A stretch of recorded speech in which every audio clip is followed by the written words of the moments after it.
أعوذ بالله من الشيطان الرجيم بسم الله الرحمن الرحيم الحمد لله رب العالمين نحمده ونستعينه ونستغفره ونعوذ بالله من شرور أنفسنا ومن سيئات أعمالنا من يهده الله فلا مضل له وما يضلل فلا هادي له أشهد أن لا إله إلا الله وحده لا شريك له وأشهد أن محمدا عبده ورسوله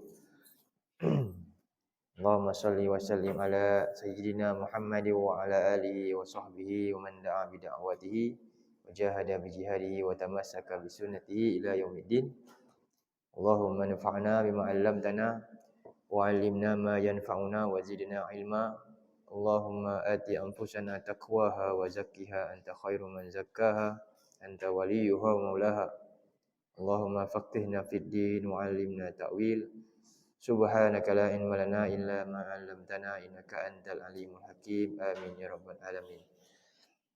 Alhamdulillah, hadirin muslimin muslimat, para ustaz, guru-guru yang saya kasih sekalian, rahimani wa rahimakumullah.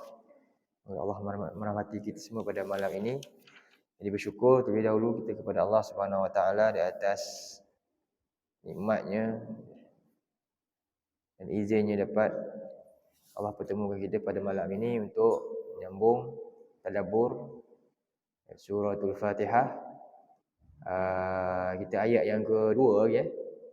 Jadi kita dah bincang pada yang lalu tentang alhamdulillah, tentang rahsia apa itu alhamdulillah, ada alif lam di depan alhamdulillah, apa fungsi dia? Lillah, lam lillah tu apa fungsi dia? Jadi kita tengok balik ayat ini, ada terjemahan dia.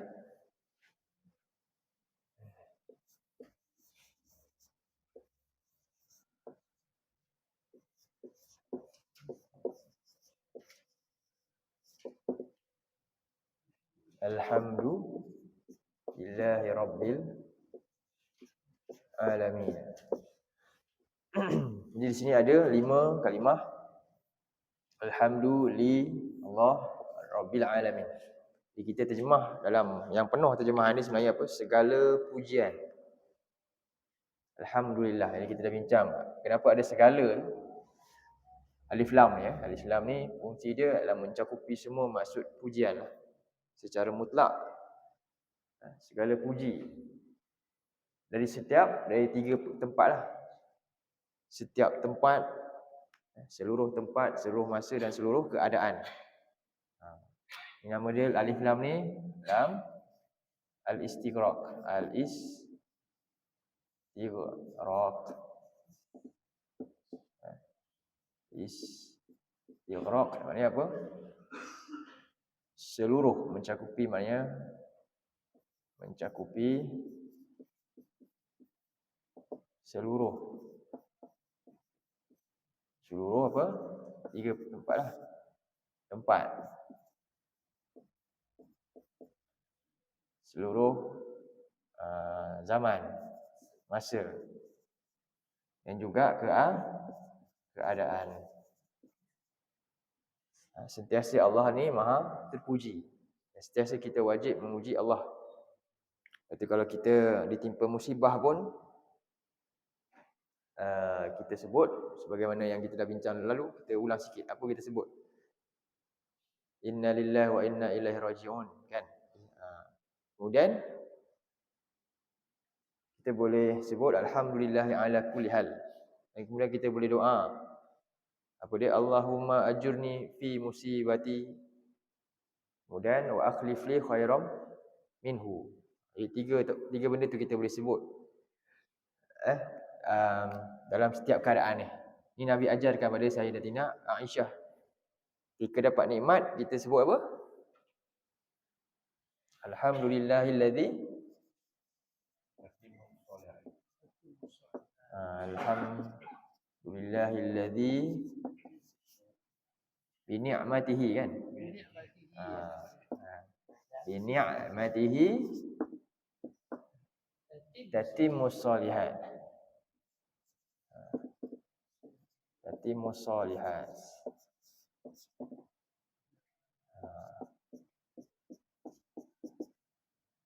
Tatimmu as-shalihat. Jadi maksudnya segala puji bagi Allah yang disebabkan nikmat daripadanya sempurnalah segala amal soleh. Dengan nikmat Allah lah kita dapat buat amal soleh. Jadi ini barulah bermakna nikmat yang kita dapat. Kenapa? Kerangka nikmat yang kita dapat tu telah pun dijaga dengan ayat ni, dengan kalimah yang kita baca bila dapat nikmat. Jadi orang yang membaca ayat ni dengan kefahaman kalimah ni, bila dia dapat satu nikmat, dia buat bisnes, Allah pun bagi untung, dia buat bisnes yang halal lah. Kan akhirnya dengan apa yang dia hajat, Allah berikan dia nikmat tersebut. Dia baca ni, dia akan lupa tak nikmat tersebut? Dia akan gunakan nikmat tu tak kepada sesuatu yang maksiat kepada Allah? Pastilah tidak. Sebab bila masuk dapat nikmat, sebenarnya dia lupa. Asal dia tadi, kalau lah saya dapat 1 juta ni, kan, ya Allah bagilah saya nikmat ni. Kalau saya dapat ni, saya janji nanti nak buat apa? Nak infak macam-macam lah. Tapi bila dah dapat, apa jadi? Macam-macam alasan. Jadi dengan Nabi ajar Aisyah, bila dapat nikmat, doa ni. Supaya terarah nikmat tu untuk buat apa? Amal soleh. Jaga. Okey, ni untuk dapat nikmat. Lalu Nabi kata-kata Aisyah, apabila dapat sesuatu yang kau tak suka, iaitu musibah lah. Apa Nabi suruh Aisyah baca? Nabi pun sebut, Alhamdulillah. Alhamdulillah ala kulli hal. Ala kulli hal. Setiap hal. Di hal ni kat sinilah. Kulli hal, setiap keadaan Allah tetap Maha terpuji. Dan kita wajib memuji Allah. Kenapa? Tengok inilah mukmin. Jiwa mukmin dua ni. Nikmat dia macam ni, musibah dia macam ni, jiwa mukmin. Inilah keajaiban mukmin. Saya boleh padam ke? Ni. Apa hadis Nabi tu? Satu hadis Nabi tentang Nabi memuji orang yang beriman. Orang yang beriman ni orang yang bersyukur antaranya. Nabi kata ajaban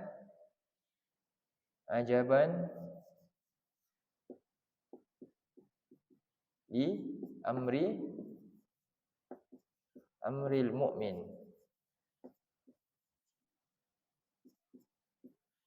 Amril mu'min. Inna amrahu kullahu khair.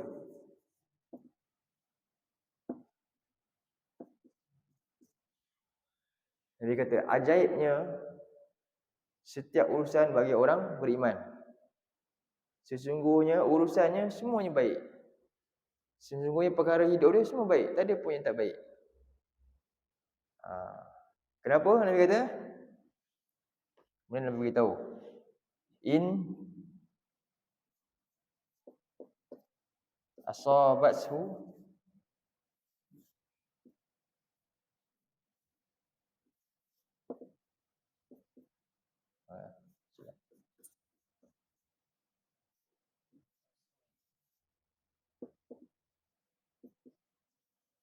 sarra'u syakara fakana khairan lahu.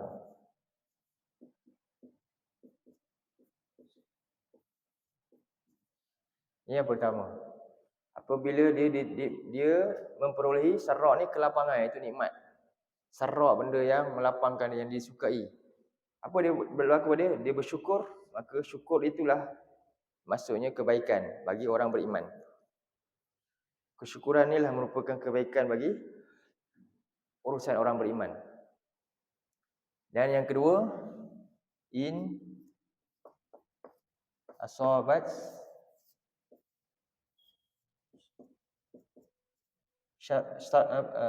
syarra'u, darra'u. Darra'u ni syarra'u, darra'u sabara. Fakana khairan lahu.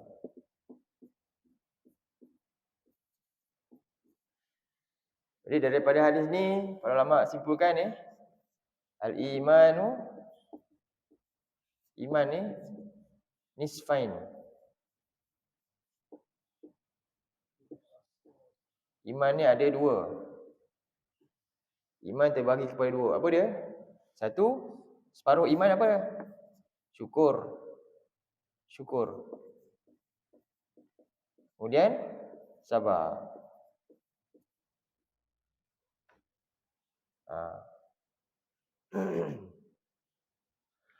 Sebab itulah bagaimana bila kita ditimpa musibah, Allah tetap yang terpuji kerana musibah merupakan juga apa? Nikmat. Cuba tengok ni, orang yang sabar apa ganjaran Allah bagi? Cuba tengok surah 39 ayat 10. Ni surah 39 ayat 10.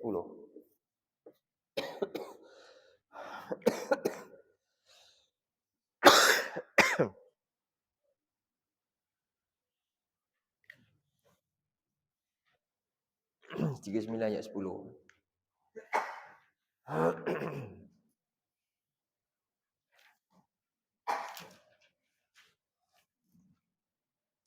Ke surat Az-Zumar.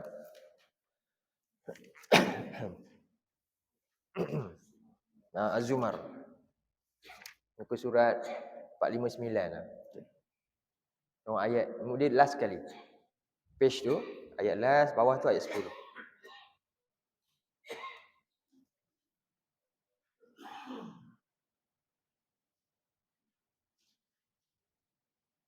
Boleh baca ya. A'udzubillahi minasyaitonirrajim. Ni dah.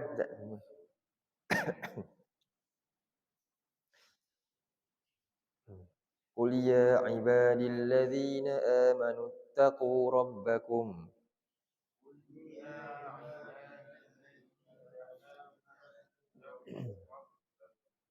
للذين أحسنوا في هذه الدنيا حسنة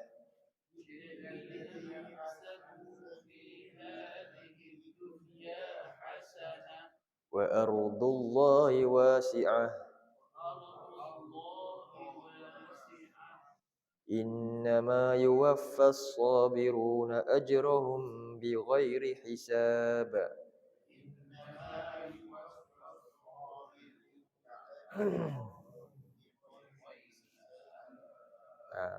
Jadi Allah berfirman kepada siapa ni? Orang yang beriman.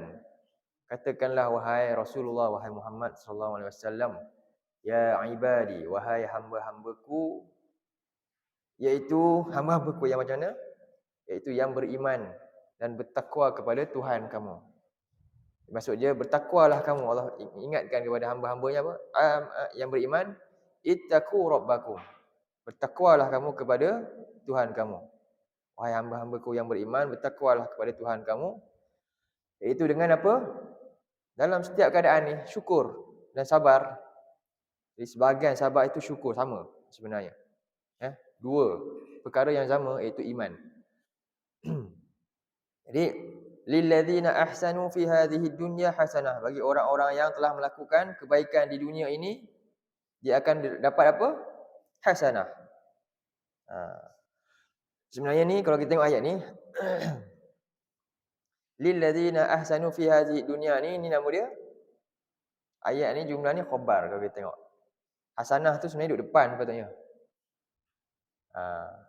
Al-hasanah, kebaikan akan dapat pada siapa? Pada lilladzina ahsanu fi hadhihi dunya, pada orang yang telah lakukan kebaikan di dunia. Sebenarnya macam itulah ayat dia. Hasanah tu duduk depan asal dia. Ini nama dia subjek yang dikebelakangkan. Yang kita dalam bahasa ada subjek predikat. Jadi nama dia mubtada muakhar, dia duduk belakang. Apa tujuan dia? Untuk mengkhususkan keistimewaan tu kepada pemilik yang bakal dapat besar maknanya ganjaran dia. Jadi subjek dia ke depan kan, dia punya predikat tu dikedepankan. Jadi bagi orang-orang yang melakukan kebaikan di dunia ini, dengan apa dia? Bila dia dapat nikmat, dia bersyukur. Dan bila dia timpa musibah, dia tetap puji Allah dengan sabar tadi, dia akan dapat hasanah, kebaikan. Bagi orang-orang yang beriman kepada Allah, dia ikut Nabi, lalu dia berperang kan pada jalan Allah, ada yang disiksa dan sebagainya, dan dikekal dengan kebaikan dia tu, jaga iman dia akan dapat kebaikan ni. Dan wa ardullahi wasi'ah, dan bumi Allah ini luas. Dua makna ni, bumi Allah luas. Satu, bumi Allah luas, hijrahlah ke tempat lain. Kalau tempat tu menghalang kita ni untuk beriman tadi kan, untuk melakukan ibadah, maka kita buat apa? Hijrah tempat lain. Itu yang berlaku pada zaman Nabi. Kita juga apa? Terpaksa kerja tempat yang bercampur dengan haram. Lalu jual arak pula dah. Hijrahlah. Taklah sampai hilang segala-galanya pun. Jadi itu maksud dia yang pertama. Yang kedua, bumi Allah yang luas, iaitu syurga Allah tu luas. Itu juga antara dua maksud yang umum. Jadi seterusnya Allah kata innama yuwaffas sabiru. Sesungguhnya dicukupkan orang yang sabar itu apa dia? Upah ganjaran bagi mereka. Jadi orang yang sabar ni ganjaran dia macam mana? 700 kali ganda. Macam infak tadi kan? Infak Allah sebut apa? Dapat 700 kali ganda. Kalau orang yang sabar, tak ada batas, tak tahu. Rahsia Allah. Jadi sabar ni satu makna yang amat besar. Yang mana pahala sabar itu sangat-sangat besar ganjarannya, sampai Allah tak sebut tentang secara khas 10 pahala ke berapa pahala, tapi ghair hisab, tak ada batas. Pahala orang yang bersabar tak ada batas. Cuma yang nak sabar ni sukar. Selalunya dia timpa musibah, susah nak cakap alhamdulillah juga, kan? Sedangkan kalau kita tengok musibah ni, kita cakap apa? Pertama, kita ulang sikit. Pertama apa? Inna lillah, istirja' kita sebut kan. Istirja' punya inna lillah wa inna ilaihi raji'un. Wa inna ilaihi raji'un. Yang kedua, kita sebut Allahumma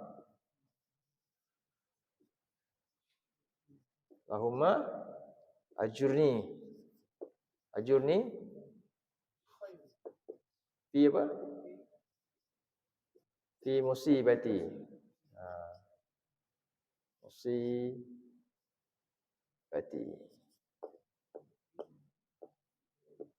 Kemudian wa akhlif li khairam minha. Dan gantikanlah yang lebih baik daripadanya. Akhlif li. Ni yang kedua boleh doa. Allahumma ajurni fi musibati. Ajurni fi musibati. Ya Allah, berilah pahala kepada aku dengan musibah ni. Syarat dia sabar. Kan?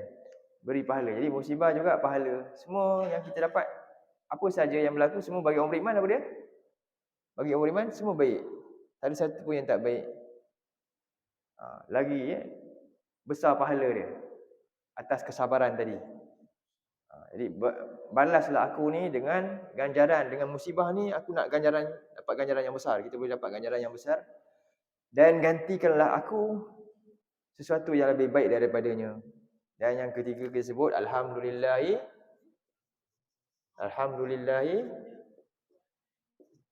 ala kulli syai' kulli hal. Sebagaimana yang disebut tadi. Ini yang ketiga kita dah tulis. Alhamdulillah ala kulli hal ni. Macam mana kita nak memahami bila musibah pun nak sebut juga alhamdulillah. Beriman kepada pahala atas kesabaran lah. Baru orang tu mampu sebut. Kalau tak dapat musibah ni buruk je kat dia. Rugilah apalah semua.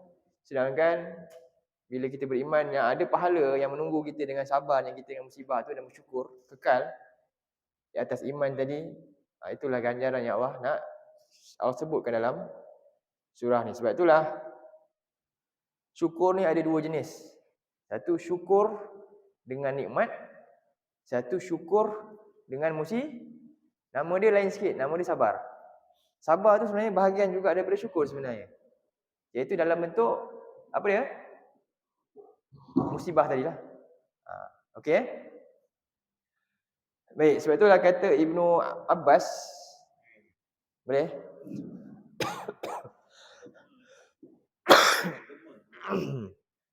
Tak apa.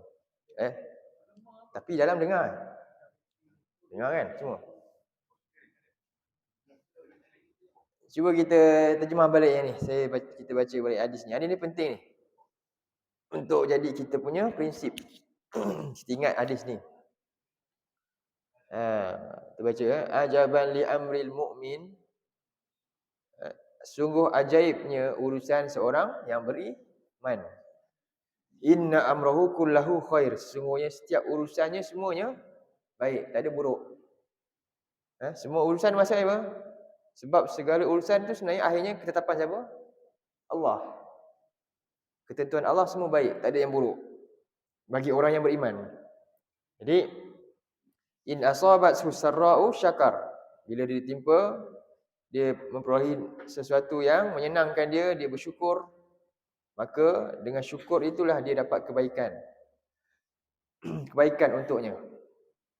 In asabathu darra'u sabar fakana khairan lahu. Dan apabila dia ditimpa dengan sesuatu yang dia tidak sukai, lalu dia sabar dan tetap memikirkan hikmah dia, kebaikan dari sisi Allah yang Allah janjikan pahala sabar tadi, maka itulah kebaikan yang akan dia dapat. Jadi syukur dan sabar ni adik-beradik ya. Syukur dan sabar adik-beradik. Sabar adalah bahagian syukur juga. Sabar adalah bahagian syukur juga. Baik, itu kata Ibnu Abbas, alhamdulillah ni semua orang baca. Kan? Tapi agak-agak baca sampai tak? Jadi kata Ibnu Abbas, alhamdulillah special. Bila kalimah ni dalam saya Muslim dia kata apa dia? Alhamdulillahi tamlaul mizan, kan? Subhanallah walhamdulillah tamlani atau tamlaani bainas samawati wal ard. Kalimah alhamdulillah ni seberat mizan. Mizan ni berat dia apa? Langit dan bumi. Mahalnya kalimah ni. Jadi bila benda mahal, adakah sewenang-wenangnya orang dapat je benda ni? Sebab tu kita kena memahaminya. Jadi pemilik alhamdulillahnya yang akan dapat hanyalah siapa? Kata Ibnu Abbas, alhamdulillah. Dia kata Ibnu Abbas Ibnu Abbas kata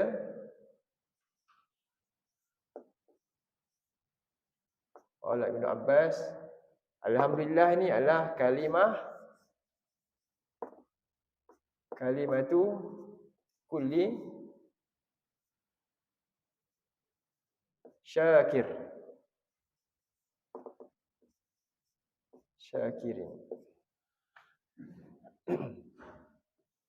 Alhamdulillah ni specialnya, kalimah dia istimewa dan dia hanyalah pemilik kalimah dia adalah siapa? Orang yang bersyukur. Alhamdulillah adalah kalimah yang khas untuk setiap orang yang syakir, yang bersyukur. Yang bersyukur. Jadi sekarang ni kita kena masuk tajuk satu lagi. Apa dia? Supaya kita alhamdulillah ni memanfaat kat kita, kita kena tahu ciri-ciri hamba yang bersyukur. Siapa hamba yang bersyukur? Apa itu syukur? Apa makna syukur? Jadi syukur ada anggota syukur. Pertama, syukur ada anggota dia.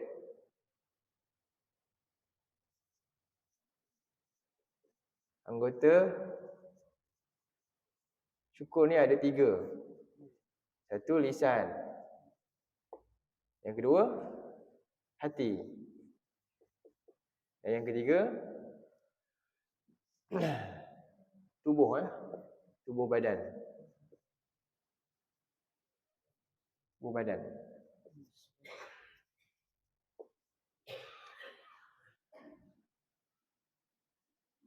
Jadi syukur ni apa? Iaitu semua ni iaitu amalan. Syukur ni adalah amalan.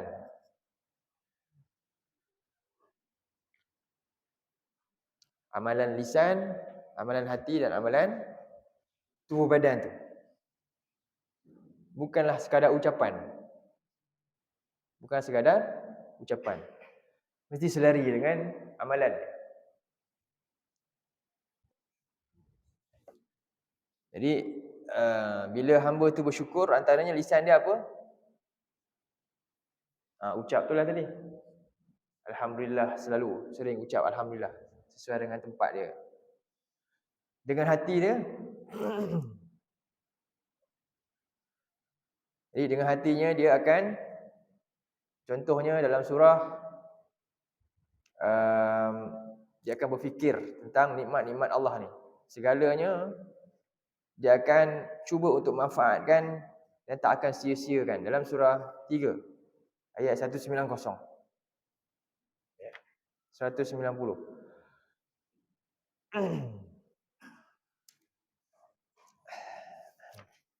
1 surah Ali Imran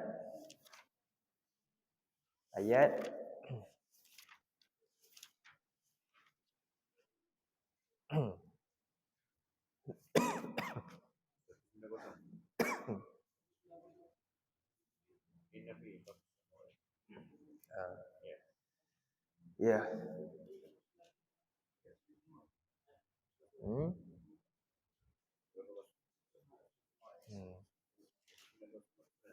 190 sampai 191 lah.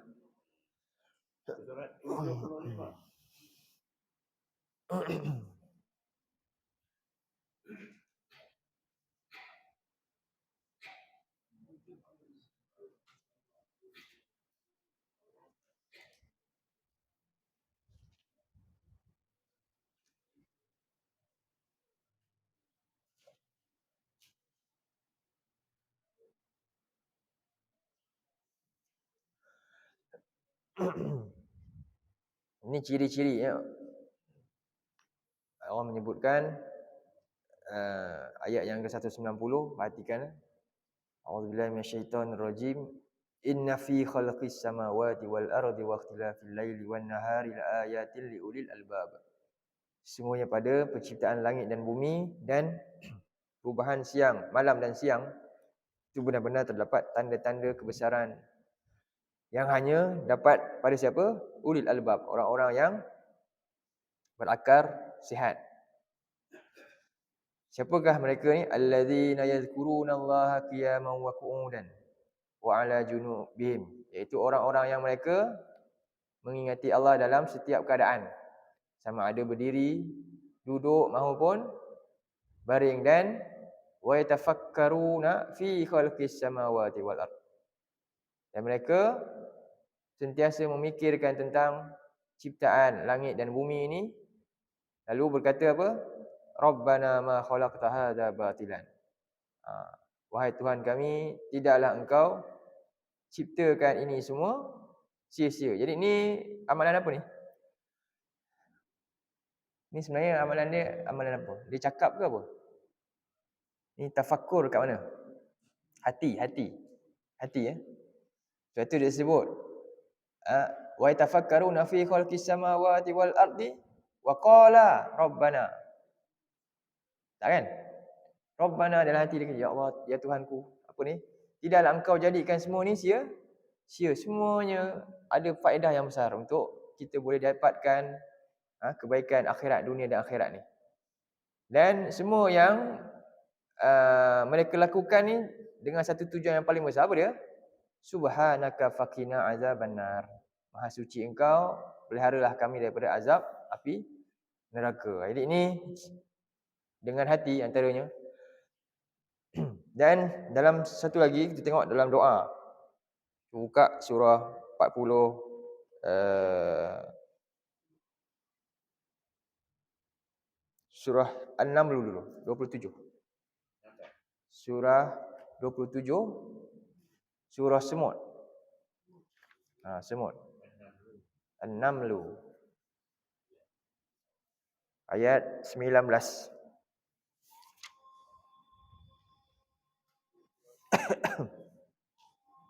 Ayat 19.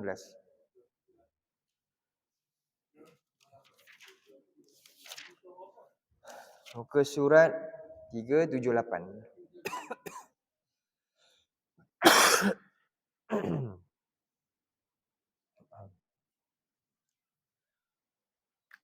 Ini surah 27 ayat 19.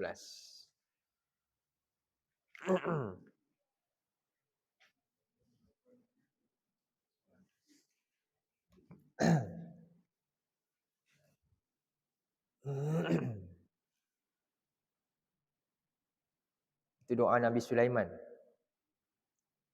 Ketika mana baginda mendapat nikmat besar yang tak ada siapa pun dapatlah. Apa Allah bagi kelebihan pada Nabi Sulaiman ni? Jadi ketika Nabi Sulaiman tersenyum dalam ayat yang ke-19. Ibu A'udzubillahi minasyaitonirrajim.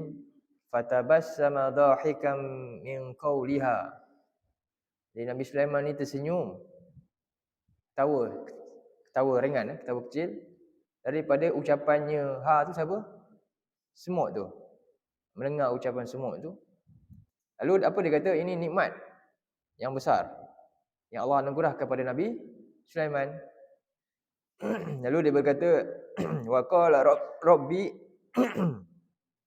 auzi'ni an ashkura ni'mataka allati an'amta alayya. Wahai Tuhanku, auzi'ni, apa maknanya? Ilhamkanlah. Ilhamkanlah. Berilah aku taufik. Anugerahkanlah aku pun boleh. Berilah anugerah. Ini nikmat. Apa dia? Nikmat dia. Jadi nikmat yang paling nikmat adalah sebenarnya apa? Bila Allah anugerahkan kita jadi orang yang bersyukurlah. Itulah nikmat dia. Jadi bila kita dapat bersyukur, maka kita kena puji Allah, bersyukur dan terus bersyukur lagi, puji lagi Allah. Itulah nikmat. Itulah nikmat yang sebenar. Dapat nikmat, mampu bersyukur dengan nikmat. Musibah dia mampu juga bersyukur dengan bersyukur. Yang kedua apa dia? Dia sabar. Itulah nikmat dia. Jadi itulah yang diminta oleh Nabi Sulaiman, an ashkur auzi'ni an ashkura ni'mataka allati an'amta alayya. Anugerahkanlah aku supaya aku ni apa? Dapat bersyukur dengan nikmatmu yang engkau telah beri kepada aku, yang engkau telah berikan kepada aku, ke atasku, wa ala walidayya, dan juga walidayya. Maaf ganggu sikit batu. Pada kedua orang tuaku. Kemudian wa an a'mala salihan, dan supaya aku melakukan amal soleh. Tardahu, yang engkau redha akannya. Dan wa adkhilni bi rahmatika fi ibadikas sholihin, dan masukkanlah aku dengan rahmat engkau bersama dengan hamba-hamba yang soleh. Ini doa Nabi Sulaiman. Jadi pertama apa dia? Syukur. Ada doa Nabi ajar kita lepas solat apa dia? Allahumma a'inni ala zikrika wa syukrika wa husni. Itu juga sama. Doa yang ni yang sama kita tengok dalam surah Al-Ahqaf. Surah 46 satu lagi. Ayat yang ke Allah ya.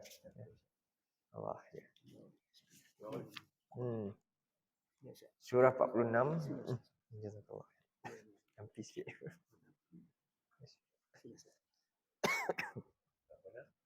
Ayat 15.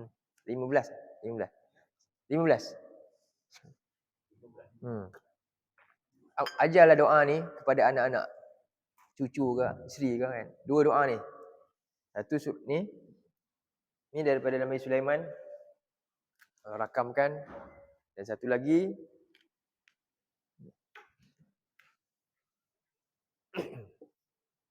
surah 46 ayat 15. Apa ni? Daripada ada penangan ni Abu Bakar As-Siddiq. Ayat ni. Sayyidina Abu Bakar As-Siddiq. Ayat 15. Atas sekali tu, panjang sikit. Ayat dia di tengah tu. 504. Di usia kematangan manusia ni akhirnya lahirlah doa ni. Allah SWT firman ayat ni saya bacakan. Perhatikan. A'udzubillahi minasyaitonirrajim. Wa wassaynal insana biwalidayhi ihsana. Dan kami wasiatkan kepada manusia berlaku ihsanlah kepada kedua ibu bapa. Hamalathu ummuhu kurhan wa wada'athu kurhan. Ibunya telah mengandungkannya dalam keadaan susah payah dan melahirkannya juga dalam keadaan susah payah. Wa hamluhu wa fisaluhu 30 syahra, dan dia mengandungkannya dan menyusukannya berapa lama? Selama 30 bulan. Sampailah hatta idza balagha ashuddahu, sehinggalah usianya telah pun akil baligh, dewasa. Lalu sampailah ke umur wa balagha arba'ina sanah, umurnya meningkat 40 tahun. Qala rabbi auzi'ni an ashkura ni'mataka allati an'amta 'alayya wa 'ala walidayya. Lalu dia berkata, dia berdoa, Rabbi auzi'ni, wahai Tuhanku, anugerahkanlah aku untuk aku dapat bersyukur dengan nikmat-Mu yang Engkau telah beri nikmat kepada ke atasku, wa 'ala walidayya, dan ke atas kedua ibu bapaku, wa an a'mala salihan tardah. Nampak? Jadi syukur mesti ada apa? Amal soleh. Tak mungkin seorang tu dengan lafaz syukur saja, kan? Tapi dia buat maksiat. Dapat tak? Dia bukan hamba yang bersyukur. Syukur adalah amalan sebenarnya. Ada menyangka syukur lisan. Syukur seorang tu ucap alhamdulillah, oh dia dah termasuk dalam bahagian syukur. Tak. Ramai orang dia bila tak faham syukur, dalam keadaan maksiat tapi dia sebut alhamdulillah juga. Kan? Dia dengan aurat terbuka contohnya, menang sesuatu ni lah, nyanyi ke apa, alhamdulillah, syukur. Itu syukur orang hamba yang bersyukur ke? Tidak. Jadi kena jelas makna syukur. Sebab itu kata Ibn Abbas menekankan, alhamdulillah ni, kalimah ni hanya untuk hamba yang syukur. Sebab ucapan ni apa dia? Mahal nilai dia. Jadi bila sesuatu yang nilai tinggi, bila manusia gunakan kepada benda yang dimukai Allah, agak-agak macam mana keadaan? Pastilah membawa kepada apa? Sesuatu yang lebih besar kemukaan Allah ni. Kan?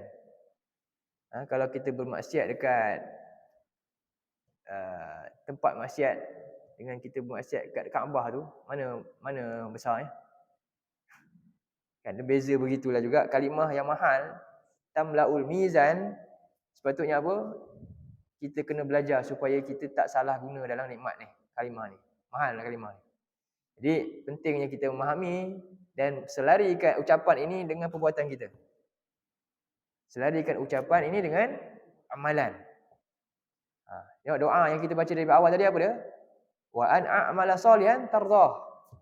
Syukur tu, anugerah syukur ni, dia mesti bersama dengan apa dia? Amalan soleh yang Allah sukai. Sentiasa hidup dia buat sesuatu yang Allah redai. Itulah orang yang benar-benar sempurna syukurnya. Kemudian wa aslih li fi dzurriyyati, dan perbaikilah juga segala urusan zuriat keturunanku. Inni tubtu ilaika wa inni minal muslimin. Sungguhnya aku bertaubat kepada engkau dan aku termasuk dari kalangan orang-orang yang tunduk patuh menyerah diri. Jadi inilah kalimah syukur yang kita kena jelas pada hari ini. Alhamdulillah. Dan untuk memahami syukur ni, sebenarnya syukur ada rukun dia. Hari ini kita bagi rukun syukur. Tulis sikit Jadi arkanu syukur. Rukun syukur.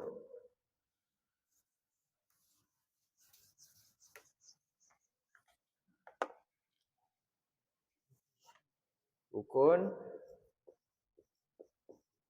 syukur.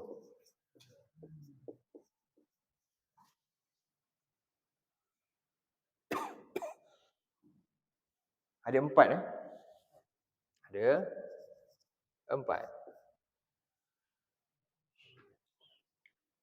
Arkanus syukri arba'ah. Ada 4. Apa dia? Yang pertama,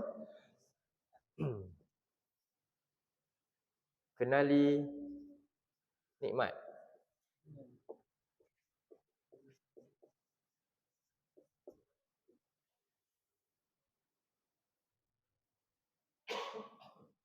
Kenali nikmat nombor 1. Yang kedua, kenali pemberi nikmat.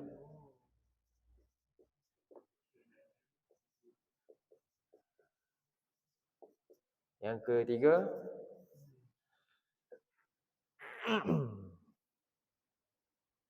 okey. Gunakan nikmat.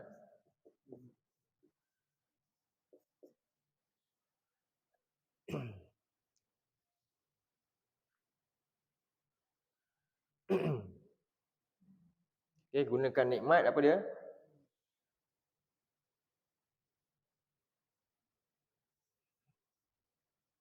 Demi mencari redha. Siapa? Pemberi nikmat tadi.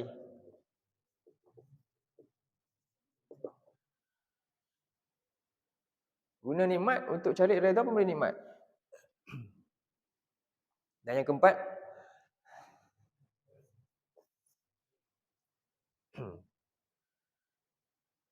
kongsi nikmat kepada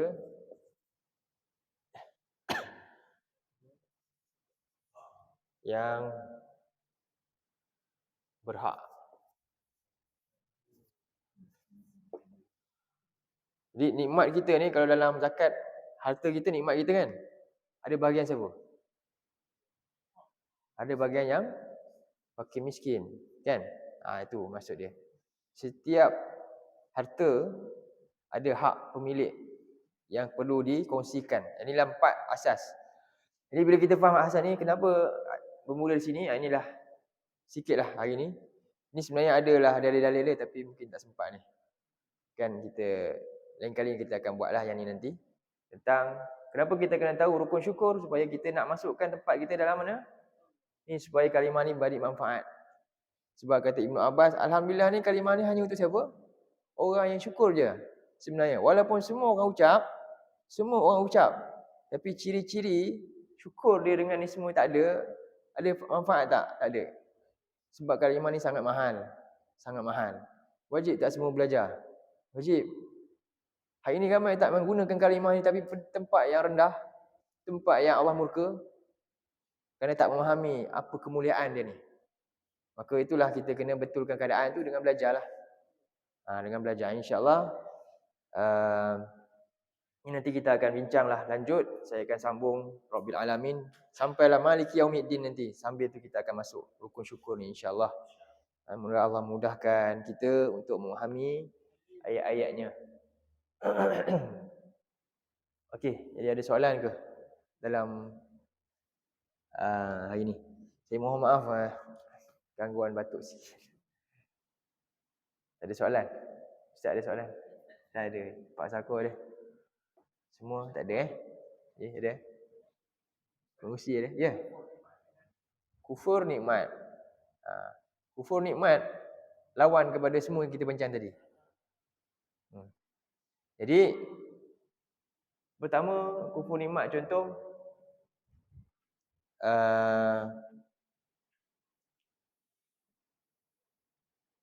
semua ni nikmat ni, mata kita kan, telinga kita ni. Kita guna kat mana? Kita tak payah ambil benda besar. Selalu kita kufur nikmat kita nampak macam korun tu kan. Kita sentiasa kena istighfar sebab kita banyak kufur dengan nikmat kita. Mudah je kufur nikmat. Nikmat paling besar nikmat apa? Mata. Jadi nikmat mata buat apa?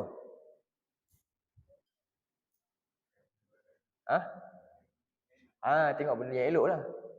Bila kita gunakan nikmat mata ni, tengok benda yang tak elok, tapi tak apa istighfar pun. Tu kufur nikmat yang mana? Nikmat yang ni, mata. Kufur nikmat dengan lisan apa? Cakap tak tertuala. Kan Nabi kata, man kana yu'minu billahi wal yaumil akhir falyakul khairan aw liyasmut. Siapa yang benar-benar beriman kepada Allah dan hari akhirat, dia pilih nak cakap tu. Yang baik je dia cakap. Kalau dia tak boleh cakap, dia diam je. Walaupun hati ni nak cakap sangat, tahan. Itu nama dia sabarlah kan. Tahan, jangan cakap. Tak apalah. Kan? Itu. Kufur nikmat. Jadi sebenarnya halusnya kufur nikmat ni. Halus. Jangan tunggu sampai apa? Berjoli dengan harta tu pun nampak. Tak. Semua nikmat-nikmat yang besar yang manusia kufuri berasal daripada nikmat-nikmat kecil yang dia dah normal. Dia rasa ini tak ada masalah bagi dia. Hari ni manusia bercakap kan, cakap kufur banyak. Dan dia rasa bersalah tak? Dia rasa,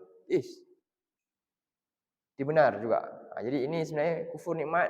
Segala bentuk yang menyebabkan kemurkaan Allah, sama ada mata, telinga, yang mendengar, mulut dia, dan jawar dia, tubuh badan dia tu semua, lisan, hati dia semua, itu bila melakukan sesuatu yang di luar keredaan Allah, itulah kufur. Kufur nikmat. Sebab itu, kalau kita tunjuk, cuba tengok satu surah tentang soalan tadi. Dalam surah 16. Surah 16. Ayat 50. Kejap. An-Nahl.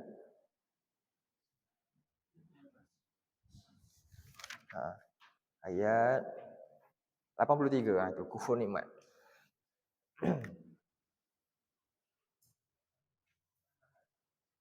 83.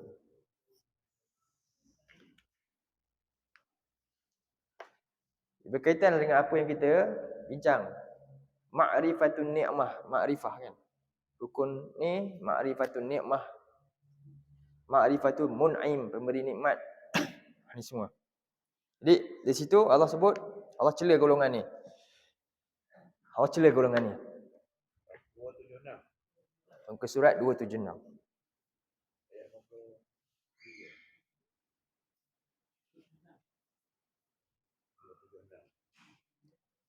Asalnya kecil lah, asalnya. Tapi akhirnya kata apa? Wa aktsaruhumul kafirun. Sampai akhirnya mereka jadi kafir terus. Asal daripada kita remehkan nikmat-nikmat kecil yang kita kufuri, apa salahnya sekali-sekala? Mata ni sekali-sekala tengok, apa salahnya? It normal. Mula-mula kan, akhirnya biasa je. Tak rasa bersalah pun. Jadi benda yang dosa tapi rasa biasa, dia akan jadi apa? Besar. Sebab tu kata ulama, dia kata, Ibnu Mu'taz kata, la tuhqiranna saghiratan innal jibala minal hasa. Janganlah engkau remehkan dosa kecil. Kenapa? Gunung yang besar tu berasal dari batu-batu yang kecil, jadi besar. Jadi dalam ayat ni Allah kata ya'rifuna ni'matallah. Mereka ni kenal nikmat Allah ni. Kalau tanya dia siapa cipta mata kau? Allah lah. Kan? Tanyalah orang-orang yang duk tengok buat tu, kita tanya dia siapa? Dia tahu. Tapi apa mereka buat? Summa yunkirunaha. Kemudian mereka mengingkari, yang mengkufuri nikmat tu. Guna kat lain. Guna tak sesuai dengan ikut nafsu dia. Ikut suka dia, dan bahkan dia apa? Justify pula dengan apa yang dia nak buat tu. Lidah ni siapa? Pemilik siapa? Siapa yang beri? Allah. Allah. Jadi mereka kenal nikmat Allah ni, kemudian apa? Summa yunkiruna. Mereka mengkufurinya. Dan akhirnya kebanyakan mereka jadi orang apa? Wa aktsaruhumul kafirun. Ramai daripada kalangan mereka akhirnya menjadi orang yang ingkar. Jelas? Boleh jawapan? Itulah dia yang kita kena perhatikan. InsyaAllah bermula daripada yang kecil kita jaga, insyaAllah yang besar-besar kita lagi terpelihara lah daripada kufur nikmat ni. Baik. Okey, qul qauli hadza wa astaghfirullah al-azim li wa lakum. Allahumma ij'al hadza jama'ana jama'an marhuma wa tafarraqna min ba'dihi tafarraqan ma'suma. Allahumma inna na'udzubika minal arba' min ilmin la yanfa', min qalbin la yakhsha', min nafsin la tashba', min du'a'in la yusma'. Allahumma ij'alil Qur'ana rabi'a qulubina wa nura sudurina wa jalaa'a ahzanina wa dhahaba humumina wa humumina. Wa sallallahu ala nabiyyina Muhammad wa ala alihi wa sahbihi wasallam. Alhamdulillahirabbil alamin. Assalamualaikum warahmatullahi wabarakatuh.